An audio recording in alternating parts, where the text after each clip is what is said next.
दोस्तों एक बार फिर से मैं आपके लिए CSIR recruitment 2025 form fill up apply process की अपडेट लेके आ चुके हैं। कैसे आप यहां पर जूनियर सेक्रेटरीट असिस्टेंट और जूनियर स्टेनोग्राफर का फॉर्म अप्लाई कर सकते हो।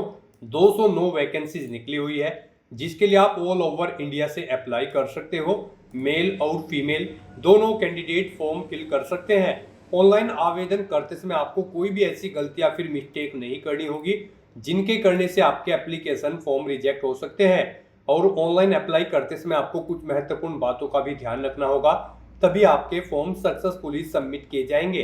अप्लाई करते समय आपको फोटोग्राफ, सिग्नेचर, डॉक्यूमेंट्स कैसे और कितने केबी में अपलोड करने होंगे, कैसे आप अपनी क्वालिफिकेशन की डिटेल दोगे, कैसे आप अपनी फीस पेमेंट कर सकते हो, डॉक्यूमेंट कैसे आप अपलोड करोगे क्वालिफिकेशन डिटेल के साथ में, पर्सनल डिटेल आप अपनी कैसे दोगे। तो कंप्लीट जानकारी के लिए आपको ये वीडियो शुरू से लेके एंड तक बिना स्किप किए हुए देखनी होगी। इस वीडियो को कंप्लीटली देखने पर ही आपके सभी सवाल और डाउट क्लियर होंगे।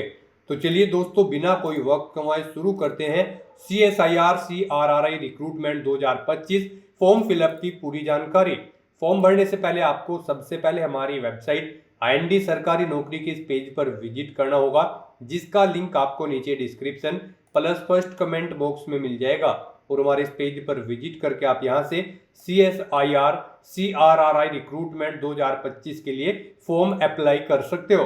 Council of scientific and industrial research CSIR central road research institute CRRI की ओर से जूनियर सेक्रेटरीट असिस्टेंट और जूनियर स्टेनोग्राफर पोस्ट का नोटिफिकेशन रिलीज कर दिया गया है। इन दोनों पोस्ट के लिए 209 वैकेंसीज निकली हुई है, जिसके लिए आवेदन करने की अंतिम तिथि 21 अप्रैल 2025 है। 21 अप्रैल तक आप अपने फॉर्म अप्लाई कर सकते हो। लास्ट डेट 21 अप्रैल है। यहाँ पर आपको पोस्ट वाइज सैलरी और क्वालिफिकेशन की डिटेल दी गई है। 12वीं पास अप्लाई कर सकते हैं। मैक्सिमम 28 और 27 वर्ष आयु सीमा है। 500 रुपये फीस है। SC/ST फीमेल को फीस जमा नहीं करनी होगी।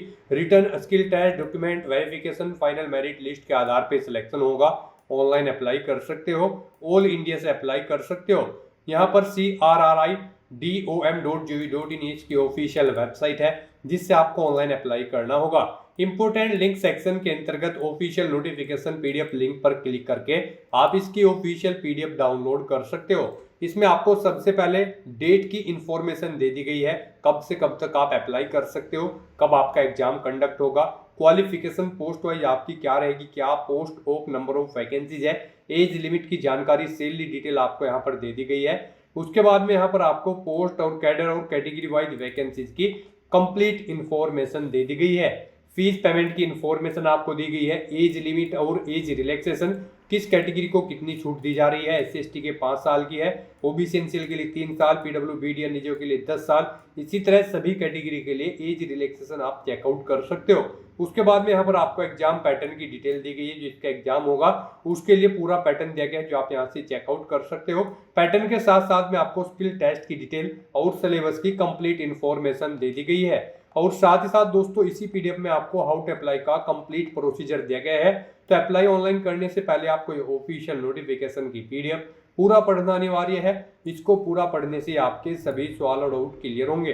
PDF रीड आउट करने के बाद में आपको अप्लाई ऑनलाइन लिंक पर क्लिक करना होगा, तो आपके सामने इसका ऑनलाइन करने का ये ऑफिशियल पोर्टल ओपन हो जाएगा। गाइस यहाँ पर अगर आपने पहले से रजिस्ट्रेशन कर रखा है तो आपको यहाँ पर साइन इन ऑलरेडी रजिस्टर्ड इस टैब पर क्लिक करना है और फिर आपको यहाँ पर अपनी बेसिक डिटेल प्रोवाइड कराते हुए साइन इन कर लेना है। जैसे कि यहाँ पर आपको सबसे पहले अपना रजिस्ट्रेशन नंबर एंटर करना है, अपना पासवर्ड एंटर करना है, ये सिक्योरिटी कोड आपको यहाँ पर एंटर करना है और लॉगिन की इस टैब पर क्लिक करके आपको अपने डैशबोर्ड में लॉगिन कर लेना है। और गाइस अगर आप इस भर्ती के लिए फर्स्ट टाइम अप्लाई करने जा रहे हो तो सबसे पहले यहाँ पर आपको अपना रजिस्ट्रेशन करना होगा। उसके लिए आपको न्यू रजिस्ट्रेशन की टैब दी गई है, आप इस पर क्लिक करें, अपनी बेसिक डिटेल्स प्रोवाइड कराते हुए अपना रजिस्ट्रेशन यहाँ पर कंप्लीट कर ले। यहाँ पर रजिस्ट्रेशन करने से पहले आपको कुछ जनरल इंस्ट्रक्शन दिए गए हैं। यहाँ पर आपको सभी डिटेल्स रीड आउट कर लेनी है। पूरी जानकारी आपको दी गई है, कैसे आप अप्लाई कर सकते हो, कितना फीस चार्ज है, क्या क्या डॉक्यूमेंट्स रिक्वायर्ड है, कितने केबी में कौन सा डॉक्यूमेंट अपलोड होगा, पूरी जानकारी आपको यहाँ पर दी गई है।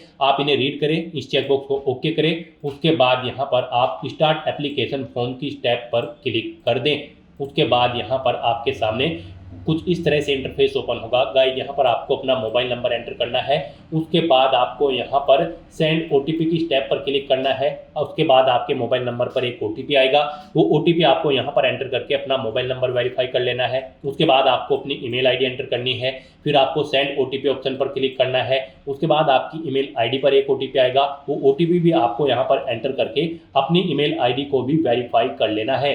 यहाँ पर अपने ओटीपी एंटर करने के बाद आपको सबमिट बटन पर क्लिक करना है और अपने मोबाइल नंबर और ईमेल आईडी को यहाँ पर आपको वेरीफाई कर लेना है। उसके बाद गाइस यहाँ पर आपको स्टार्ट एप्लीकेशन फॉर्म इस बटन पर क्लिक करना है। उसके बाद यहाँ पर आपके सामने कुछ इस तरह से इंटरफेस ओपन होगा। अब यहाँ पर आपको अपनी बेसिक डिटेल्स प्रोवाइड कराते हुए अपना रजिस्ट्रेशन करना है, अपनी पर्सनल डिटेल देनी है। सबसे पहले यहाँ पर आपको अपना नाम एंटर करना है, फुल नेम यहाँ पर आपको एंटर करना है। उसके बाद आपको अपने फादर का नाम एंटर करना है, फिर आपको अपनी मदर का नेम एंटर करना है। नेक्स्ट यहाँ पर आपको अपना जेंडर सेलेक्ट कर लेना है, मेल या फिर फीमेल। उसके बाद यहाँ पर आपको अपना मैरिटल स्टेटस सेलेक्ट कर लेना है, आप मैरिड हो या फिर सिंगल। फिर यहाँ पर आप पोस्ट का नाम सेलेक्ट करें जिस पोस्ट के लिए आप अप्लाई करना चाहते हैं, जूनियर सेक्रेटरिएट असिस्टेंट या फिर जूनियर स्टेनोग्राफर। आप अपनी चॉइस के अकॉर्डिंग यहाँ पर पोस्ट सेलेक्ट करें। फिर यहाँ पर आपको पोस्ट कोड शो कर दिया जाएगा आपकी पोस्ट के अकॉर्डिंग। उसके बाद यहाँ पर आपको अपना मोबाइल नंबर एक बार फिर से एंटर करना है, आपकी ईमेल आईडी यहाँ पर आपको शो होगी। उसके बाद आपको यही ईमेल आईडी एक बार फिर से एंटर करके इसे कंफर्म कर लेना है, पेज को नीचे स्क्रॉल डाउन करना है। फिर यहाँ पर आपको अपना आधार नंबर एंटर करना है, उसके बाद उसको एक बार फिर से एंटर करके कंफर्म कर लेना है। फिर यहाँ पर आपको अपनी नेशनलिटी सिलेक्ट कर लेनी है, अपनी कैटेगरी यहाँ पर आपको सिलेक्ट कर लेनी है। उसके बाद यहाँ पर आपको, अगर आप रिजर्व कैटेगरी से बिलोंग करते हो तो फिर यहाँ पर आप अपनी उपजाति या फिर समुदाय का नाम भी एंटर कर सकते हो, यानी कि सब कास्ट एंटर कर सकते हो। उसके बाद यहाँ पर आपको अपना रिलीजन एंटर करना है। फिर यहाँ पर आपसे पूछा गया कि क्या आप सरकारी या फिर CSIR के कर्मचारी हैं, अगर हैं तो यहाँ पर आप CSIR एम्प्लॉय करें सिलेक्ट। अगर सेंट्रल के सर्विसमैन हैं, अगर सेंट्रल ऑप्शन सेलेक्ट करें। स्टेट गवर्नमेंट के कर्मचारी हैं तो स्टेट गवर्नमेंट यहाँ पर आप ऑप्शन सेलेक्ट कर लें। अगर नहीं है तो यहाँ पर आपको नो ऑप्शन सेलेक्ट करना है। उसके बाद आपको इस पेज को नीचे स्क्रॉल डाउन करना है। फिर आपसे पूछा गया कि क्या आपके रिश्तेदार या फिर सगे संबंधी CSIR में काम करते हैं, अगर करते हैं तो यस करें। और फिर यहाँ पर आपको कुछ डिटेल देनी होगी, जैसे कि विभागीय संबंधित व्यक्ति का नाम, प्रयोगशाला संस्थान का नाम, पद नाम, आपका उनसे क्या संबंध है वो आपको यहाँ पर देना है। और अगर नहीं करते हैं आपके रिश्तेदार यहाँ पर काम CSIR में तो आपको सिंपली नो ऑप्शन सेलेक्ट करना है। फिर आपसे पूछा गया है कि क्या आप PWBD कैंडिडेट हैं, अगर हैं तो आप यस ऑप्शन सेलेक्ट करें। और फिर अपनी श्रेणी विकलांगता यहाँ पर कैटेगरी सिलेक्ट करें, क्या आपको सब्सक्राइब की आवश्यकता है वो बताएं।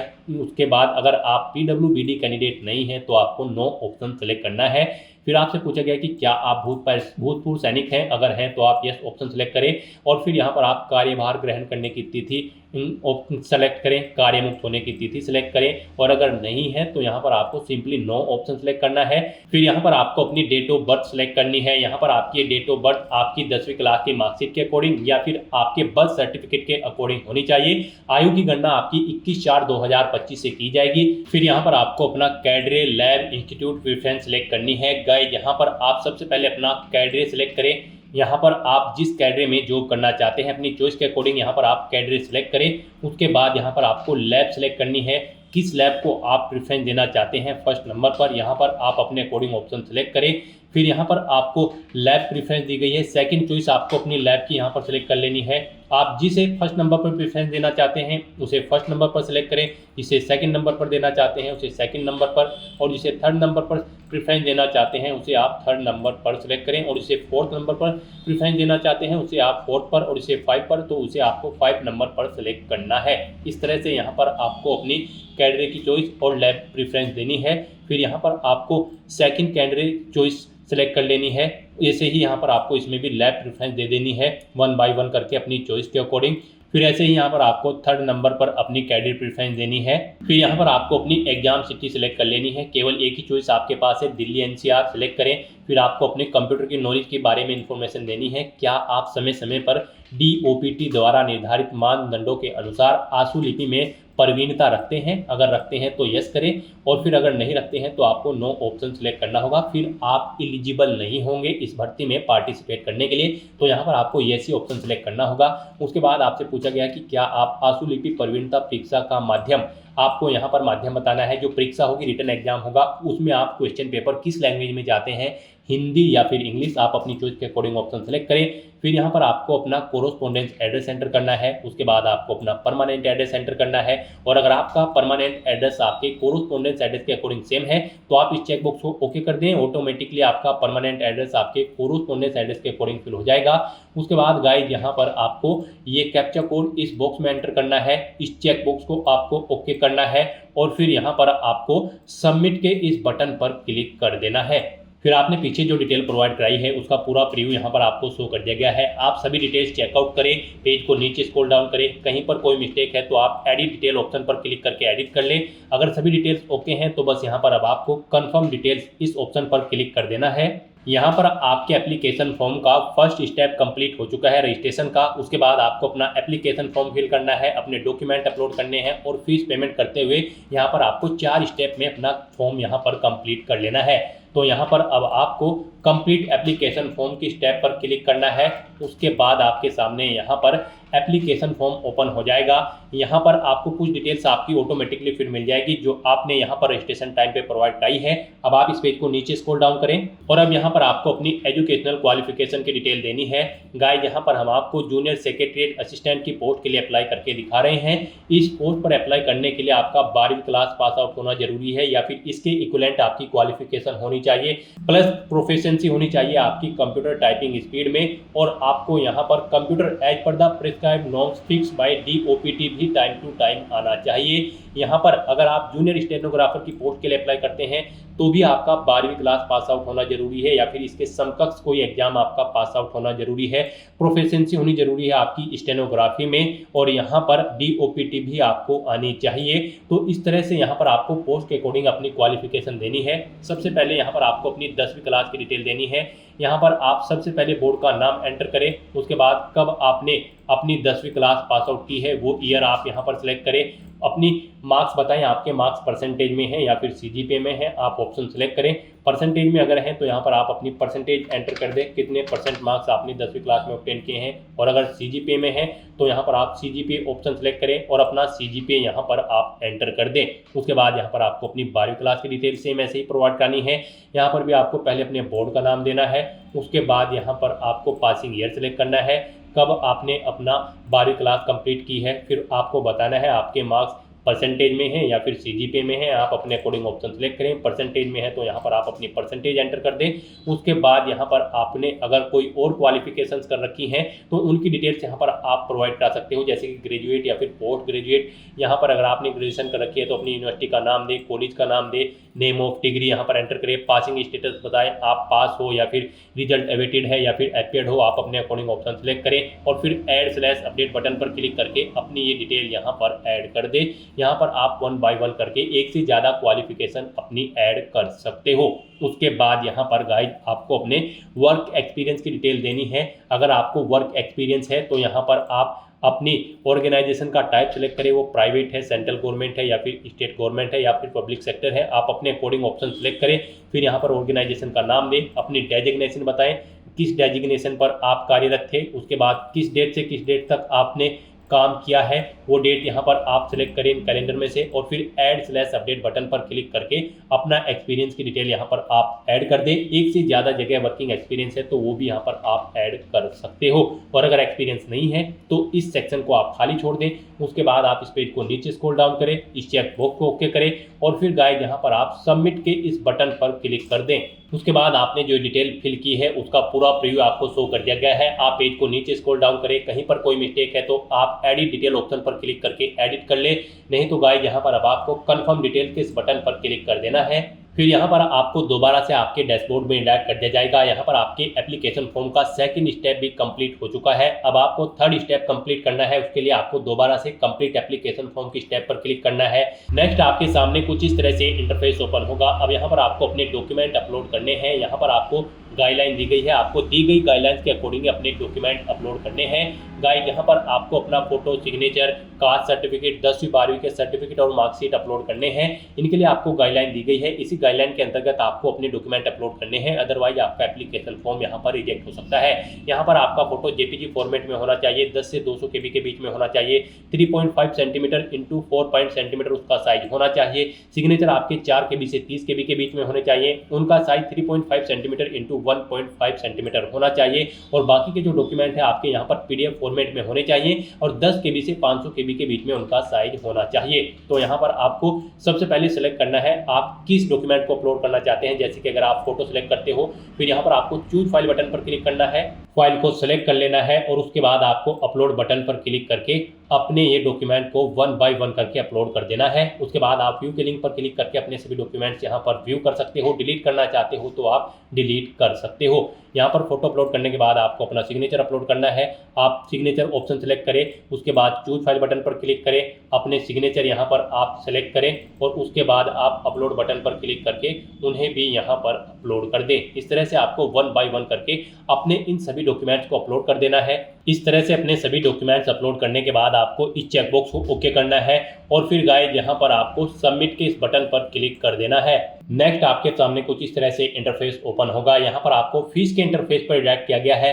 गाइस यहाँ पर अगर आप रिजर्व कैटेगरी से बिलोंग करते हो तो आपको फीस जमा नहीं करानी है और अगर आप अनरिजर्व ओबीसी या फिर ईडब्ल्यूएस कैंडिडेट है तो आपको फीस पेमेंट के रूप में 500 रुपये जमा कराने होंगे, जो कि आप ऑनलाइन मोड में डेबिट कार्ड, क्रेडिट कार्ड या फिर नेट बैंकिंग के थ्रू फीस पेमेंट कर सकते हो या फिर यूपीआई के थ्रू भी आप फीस पेमेंट कर सकते हो। तो यहाँ पर अगर आप फीस के क्राइटेरिया के अंतर्गत नहीं आते हो तो यहाँ पर अब आपको प्रीव्यू फॉर्म के इस ऑप्शन पर क्लिक करके अपने एप्लीकेशन फॉर्म का प्रीव्यू चेकआउट कर लेना है और उसके बाद गाइस यहाँ पर आपको click here to submit application इस ऑप्शन पर क्लिक कर देना है। इस तरह से यहाँ पर आपका एप्लीकेशन फॉर्म सक्सेसफुली सबमिट हो चुका है। आप डाउनलोड के बटन पर क्लिक करके अपने एप्लीकेशन फॉर्म का एक हार्ड कॉपी प्रिंट आउट ले ले, फ्यूचर यूज के लिए, फ्यूचर रेफरेंस के लिए। फिर गाइस आप अपने डैशबोर्ड में आकर चेकआउट कर सकते हो। आपका एप्लीकेशन फॉर्म के सभी स्टेप यहाँ पर कंप्लीट हो चुके हैं। डैशबोर्ड में लॉगिन करने के लिए आपको आपका रजिस्ट्रेशन नंबर और पासवर्ड आपकी रजिस्टर्ड ईमेल आईडी पर सबमिट किया गया होगा। उसका यूज करते हुए आप अपने डैशबोर्ड में लॉगिन कर ले और यहाँ से आप चेकआउट कर ले कि आपका एप्लीकेशन फॉर्म सक्सेसफुली सबमिट हो चुका है, सभी स्टेप कंप्लीट हो चुके हैं। तो दोस्तों ऐसे आप CSIR central road research institute junior secretariat assistant और जूनियर स्टेनोग्राफर की पोस्ट के लिए अपने फॉर्म अप्लाई कर सकते हो बिना कोई मिस्टेक किए हुए।